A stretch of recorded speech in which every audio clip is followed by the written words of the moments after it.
A'udhu billahi minash shaitanir rajim. Bismillahir rahmanir rahim. We talked about the psychology and biology of behaviors.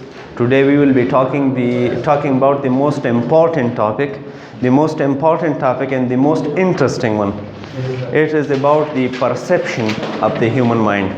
How the brain actually perceives information about the environment.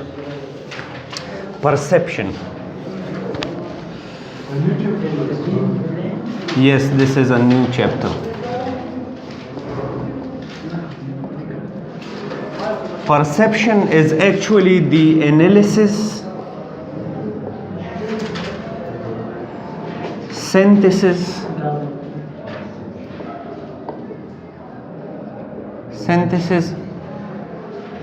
organization, and interpretation of sensory data.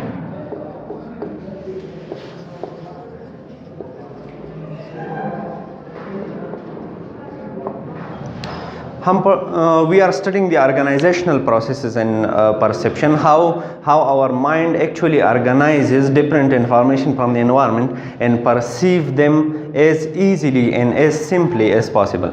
So the information, sensory data is that data which is received from the environment by our senses. For example, visual data, auditory data, olfactory and gustatory data, or tactile data, those all kind of data is known as sensory data. When that data is analyzed, broken into parts, synthesized, combined the different parts into a whole, and organized, put into sequence, and interpreted, actually understood by the brain. So when we break into parts the different objects, when we break them into parts, when we combine them, when we give them a sequence and then understand them, this process is known as perception. So for example, if I am looking at a person, I am actually separating the different features. I am actually combining the different features, then understanding those features, organizing them, and understanding those. I am understanding those features in my mind. That whole process is known as perception. Perception is very interesting topic because it has many tricks to give us. Perception actually plays many tricks on the mind. The human brain is actually designed to perceive some stimuli actually distortedly. For example, I will give you an example about this. Let's say I will write a few letters and alphabets on the board, and one of you will pronounce them to me. For example, this is A, B, C, D and E. Okay. Now this is 10, 11, 12, 13. We said those are those letters, but let someone pronounce these. For example, you. Could you please stand up for a second? Yes, sir. And please pronounce these alphabets. What are these?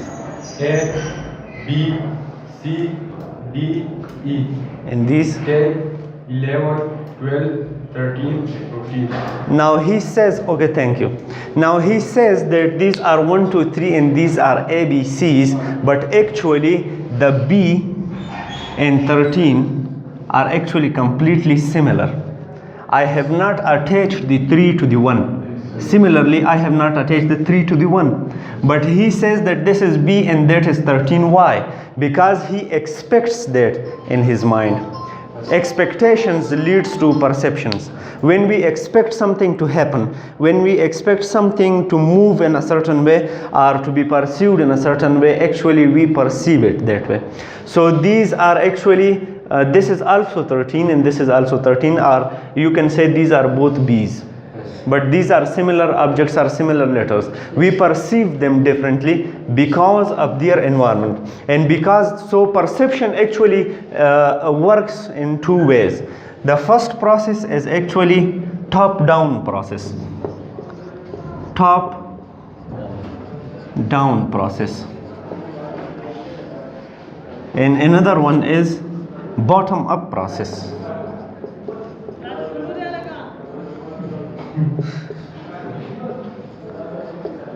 Top down process is when our experience, our prior experience and expectation leads us, guides our perception. That is known as top down process of perception. For example, if we have prior experience and knowledge about something, let's say if we are perceiving a moving car, as the car goes away, it shrinks in size, it becomes smaller and smaller as the distance increases between us and the car. But we know that the car has a similar size. The car size doesn't change, only the distance changes.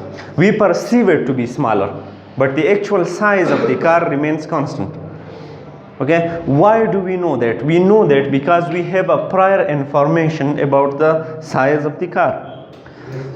Okay, so when our prior information, prior means before, our prior experience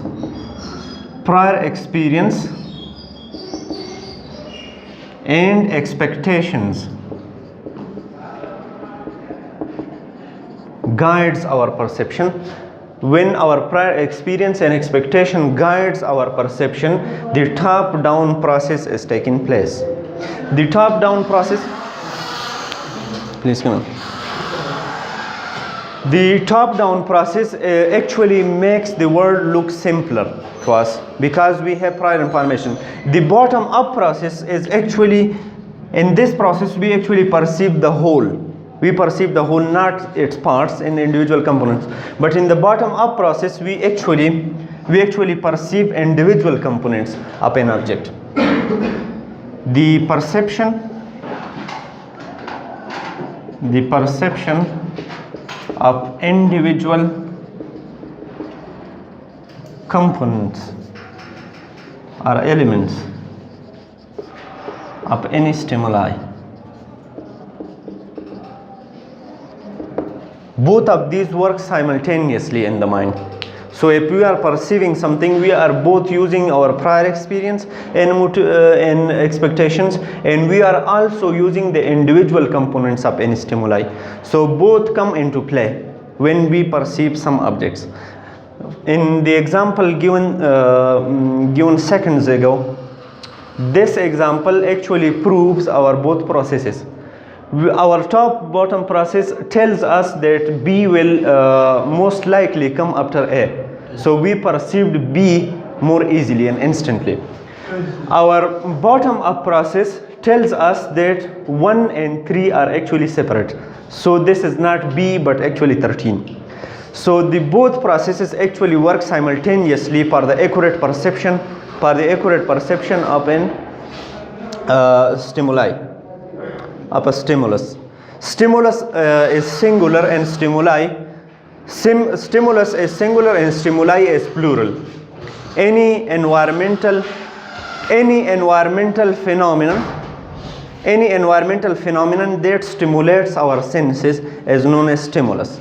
But any environmental phenomena that stimulates our sensations or our senses is known as stimuli. Stimulus जो है वो singular है, ठीक है ना. एक चीज़ जो है वो हमारी सेंसेस को स्टिमुलेट करती है तो वो स्टिमुलस कहलाता है. लेकिन ज़्यादा चीज़ें जब हमारे सेंसेस को स्टिमुलेट करते हैं, ज़्यादा चीज़ों को स्टिमुलाई कहते हैं. तो स्टिमुलाई की परसेप्शन जब होती है तो इन दो प्रोसेसेस में होती है, top down process and bottom up process. Perception was actually more accurately and in detail explained and described by Max Wertheimer in 1932 or 1923 actually. Max Wertheimer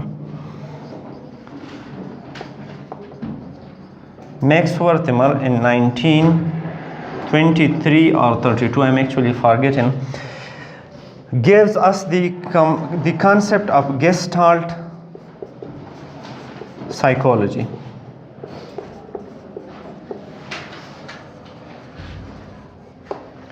Gestalt psychology, the basic premise of Gestalt psychology is actually that we perceive objects as a whole rather than the sum of its parts. Parts. Okay, so we perceive object as a whole. If I tell you that what is this thing, describe this object to me, you will not say that this is something that is used for sitting, this is something that has 4 legs, it is made of wood. You will not explain those structures to me. You will actually tell me that this is a chair. You will perceive it as a whole rather than the sum of its parts. That phenomena was explained by Gestalt psychology. And such simpler concepts actually explains the human mind in a very precise way. It actually explains how our mind works, how our perception works. So the basic premise was that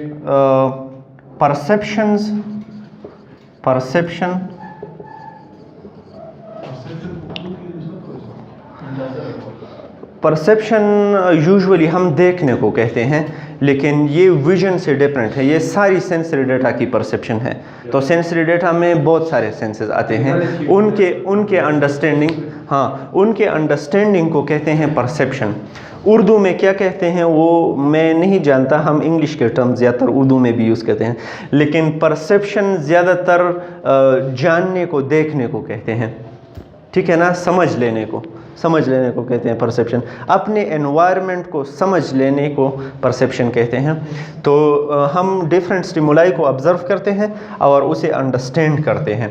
तो जब observation से understanding बन जाती है, इसे perception कहते हैं. ठीक है, तो perception works by understanding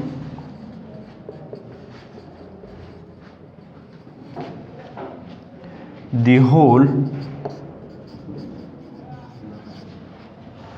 rather than the sum of its parts.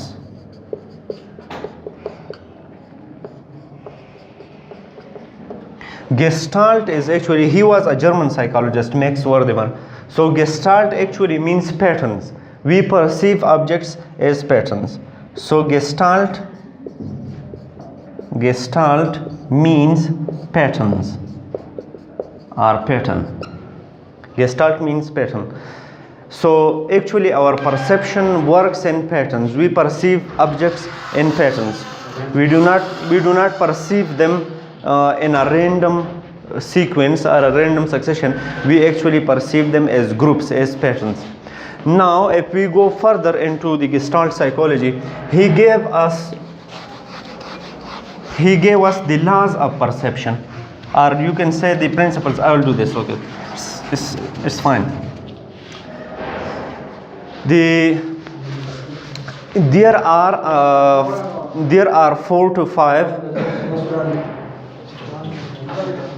are 4 to 5 laws of perception given by Gestalt.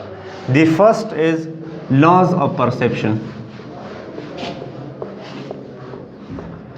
Laws of perception.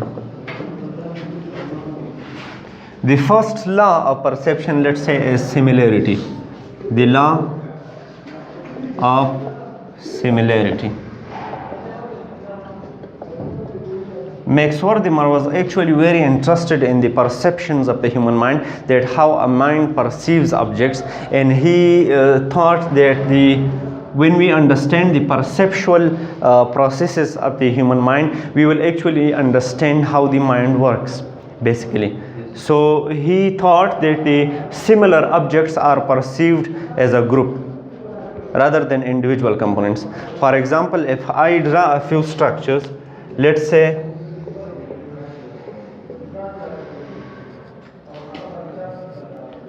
okay,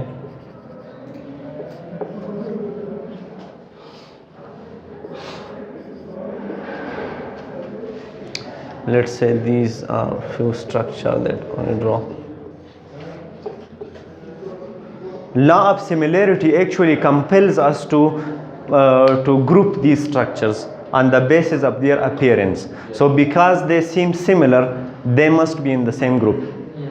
If there are some girls and boys sitting in the same class, we actually categorize the ladies as one group and men as another group. For example, there are a set of couches and a set of chairs in your room or your living room. You actually can categorize the different kinds of furnitures depending on their structures. You can differentiate between buses, the heavyweight vehicles, heavy transport vehicles and the light transport vehicles, depending on their structure and the way they are built, how many wheels they have and how many passengers they can carry, what is the height, width and the volume that it's occupy. So these are actually different kind of structures. Because they have different appearances, we actually can group them separately. So these are actually, they look similar, that's why they are one group known as the triangle group, the circle group, the dots group, the circle group. We can actually group these together too. We say this one is a remaining part of this group. Okay, so these are the laws of similarity. We actually categorize similar objects into one group. That is known as the law of similarity.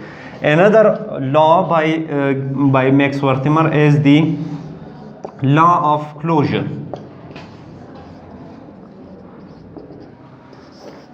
If you have actually seen the books studied or taught to the elementary school students, they actually, when they are doing their writing skills, they actually do something like this. Yes, sir. There are structures like this in their blanks.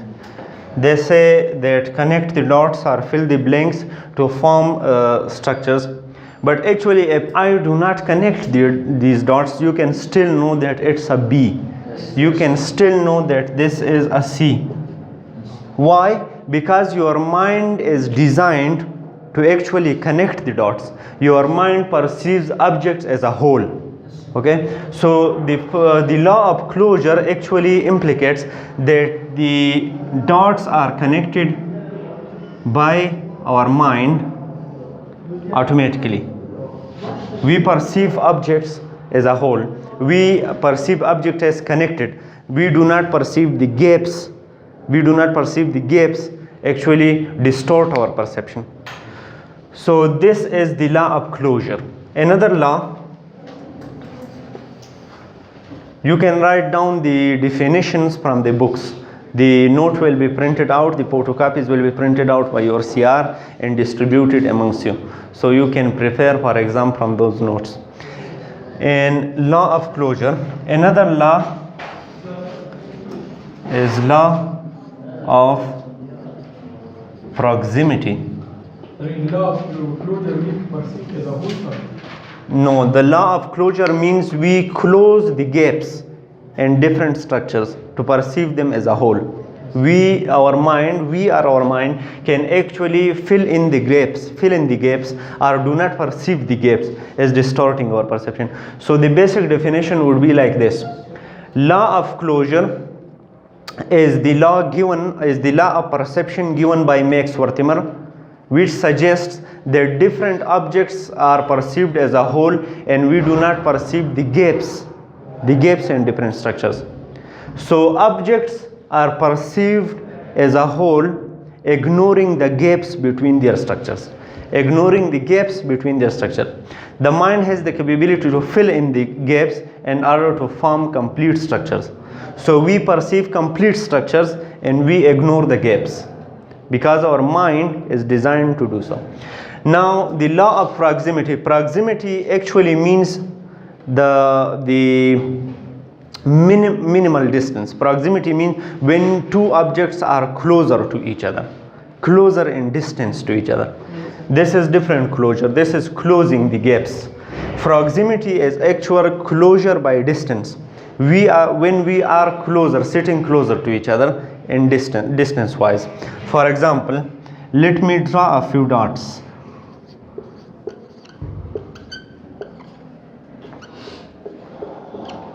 Okay.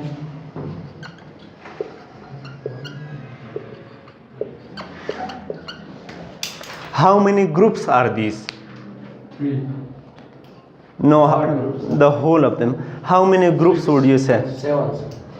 7. So the objects that are closer to each other are perceived as a group. When things are actually sitting close to each other, they are perceived as a group. For example, let's say this is one group because they are very close to each other and far away from the rest. This is actually far away from the rest. These are actually 3 close together. These 4 are close together. This is away from others, this is away from others, and these are close together. So these are actually 4, 5, 6, 7 groups. We perceive objects as we categorize them into groups depending on their distance from each other. The categorization of objects depending on their distance from each other. So when the minimal the distance, they will be categorized, the more likelihood that they will be categorized in the similar group or the same group. So for example, if 2 or 3, 4 boys, I can actually say that this is one group, the 5 of you, because you are sitting separately and close to each other. These actually 3 and 4, 7, 4, 5, 6, 7. These are actually another group, and those 2 are another group. So these are actually 3 separate groups in the class. Why do I say 3 separate groups? Depending on your distances from each other. So that is another law of proximity. The categorization of objects depending on their distances from each other. Categorization of objects depending on their distances from each other. These are actually explanation in my own words. So when you write in the paper, you will have to write the official definitions in the book. If there was no definition in the book, then you can write as I explained it to you. Okay. Now their fourth law, or the fourth law is actually the law of simplicity. The law of simplicity. The human mind is also designed to actually simplify objects in order to perceive them easily. We do not complicate objects intentionally, we actually simplify them. So for example, if I draw this structure,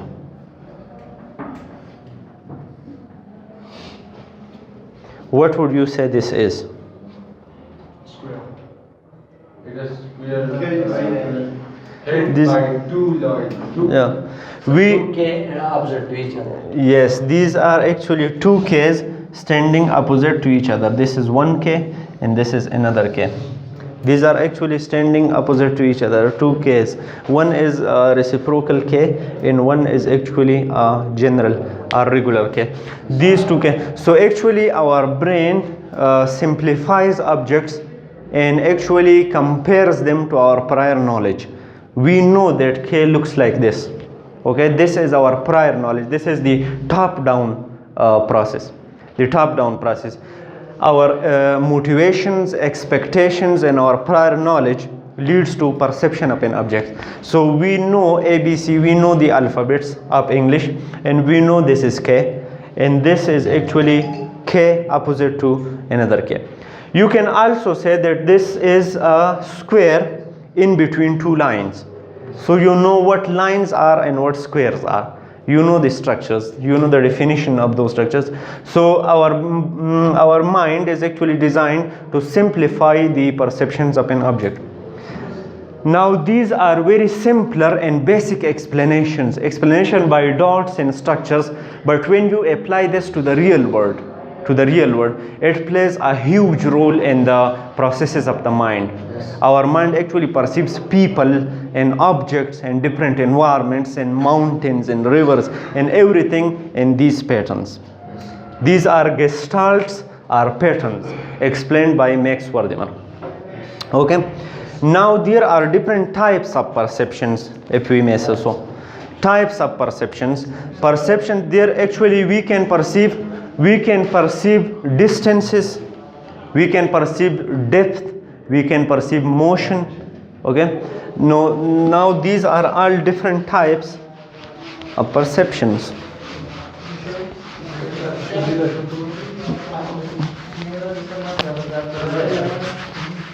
Okay. Now types of perception. We'll give them a general touch. Okay. How much time do we have?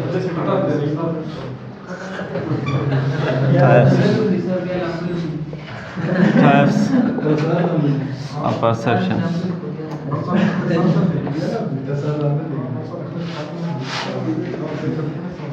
We'll just give them a general touch, okay? The first one, let's say, is the depth perception.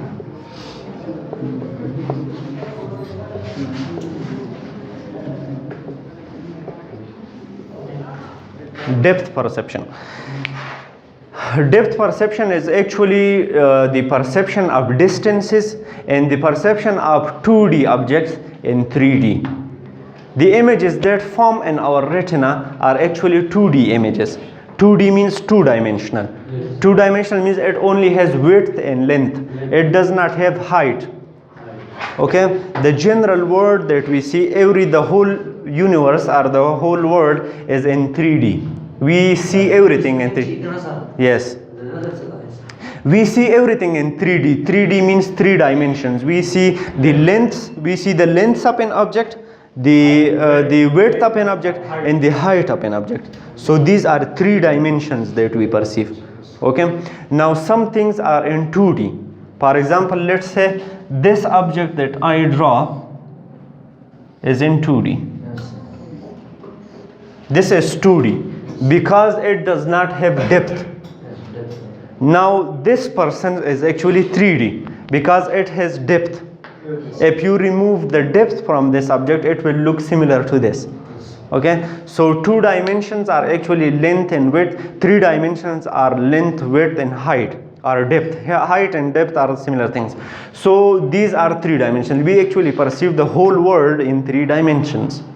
Now the image actually forms on the retina in 2 dimensions. The retina actually perceives things in 2 dimensions.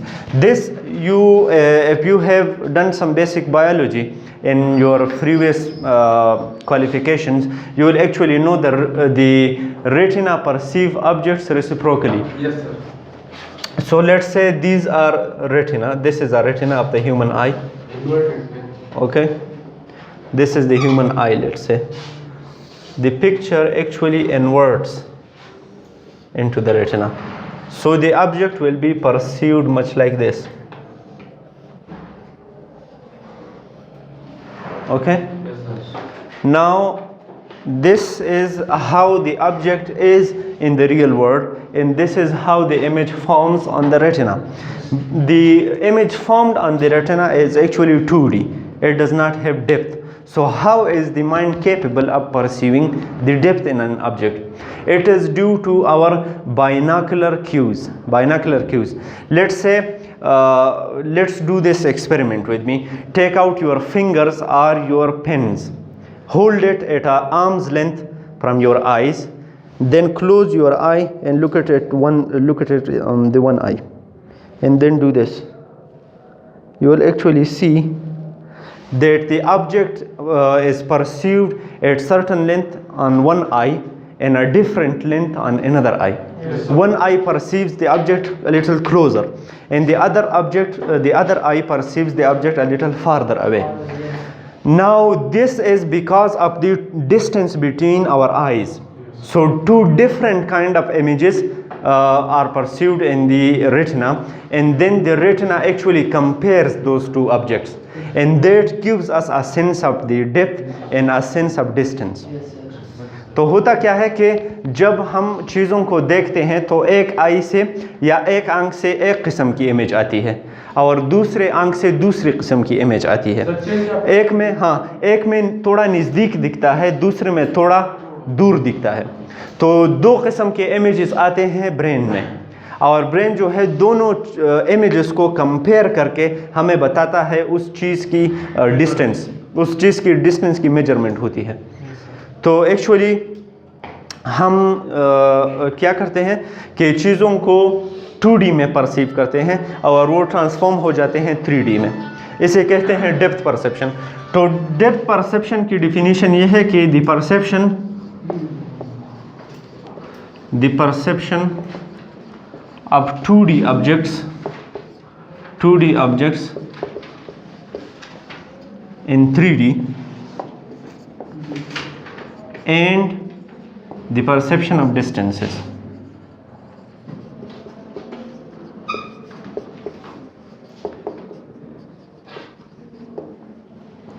Okay, so we actually perceive 2D objects. The image that is formed on the retina is also 2D, but we actually perceive them and understand them as 3D. That is why we know the distances of objects, and that is why we know the depth and structure, the complete structure of an object. Now this is known as depth perception. Another type of perception would be motion perception.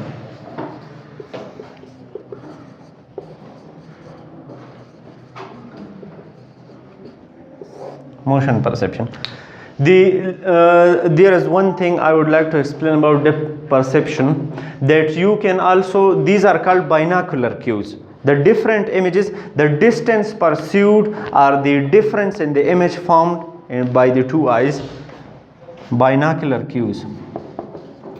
Binocular cues. The distance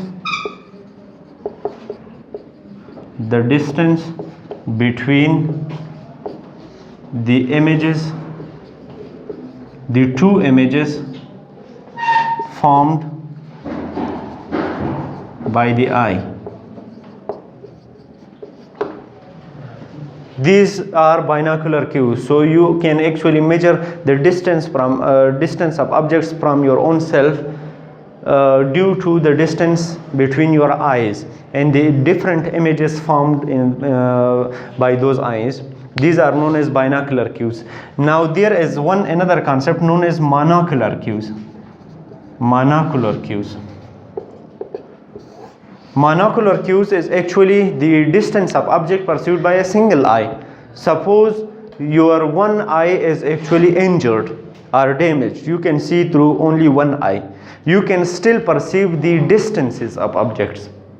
You can still perceive the distances of objects, and you can still perceive things in 3D.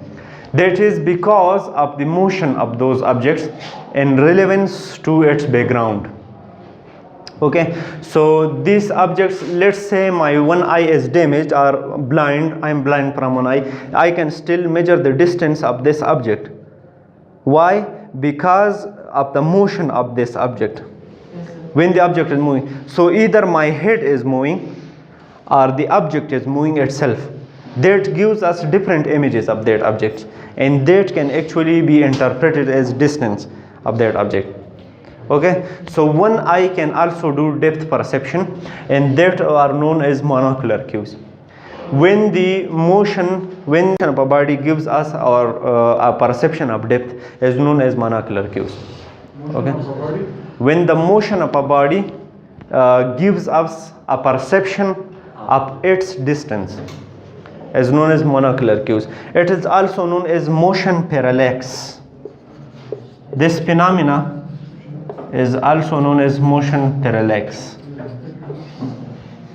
The perception of distance is due to motion of that object.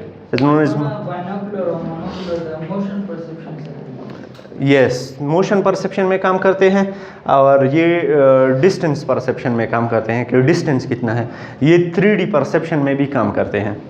तो इनके actually 3 काम हुए: motion को perceive करना, distance को perceive करना, और उस ऑब्जेक्ट के स्ट्रक्चर को यानी 3D को परसीव करना. The motion perception, then we actually perceive motions of objects in relevance or relative to its background. किसी चीज़ का अगर बैकग्राउंड न हो तो उसके मोशन का पता नहीं चलता. मोशन का पता तब चलता है जब एक ऑब्जेक्ट की मूवमेंट को हम कंपेयर करते हैं एक स्टेबल ऑब्जेक्ट्स के साथ जो बैकग्राउंड में होता है. ठीक है ना. So we actually compare the motion of an object with its stable background. That is how we perceive motion. Yes. Sir, for example, just assume speed की जो आसपास Yes. तरफ थे और बाकी दारी सर आपस cloud से नहीं. Yes. Stable दूसरा कहता just Yes, exactly. We actually, this is an illusion.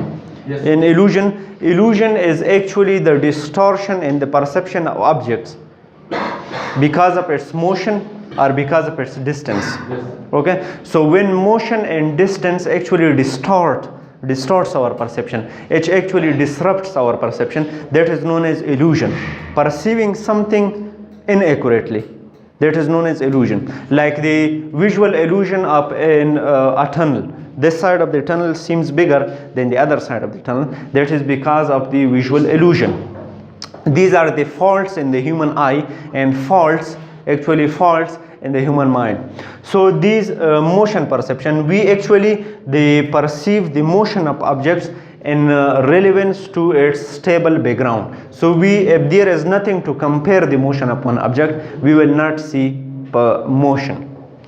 Another thing about motion is when objects are actually coming closer, they are becoming bigger in comparison to its background. If this marker is far away from me, the room is very big and the marker is quite small as compared to its background. When the marker is coming closer and closer, the room actually gets smaller, the marker gets bigger. That is how the motion perception works. Okay? That is how the motion perception works. Consider a balloon. This is very narrow object. Okay? Consider a balloon coming towards you. Now the balloon is far away, so the background is bigger and balloon is smaller. When the balloon is coming closer to your eyes, the balloon will actually go bigger and the background will go smaller, like this. Actually, this is another kind of illusion in motion. When objects are coming closer, they are perceived as to be getting bigger. Yes. Objects going farther away are perceived to be getting smaller. These are illusions of motion. So motion perception, we perceive the motion of an object. We perceive the motion of an object relative to a stable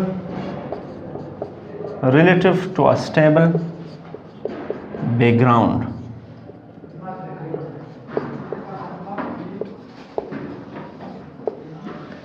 Okay, so these are actually the types of perception.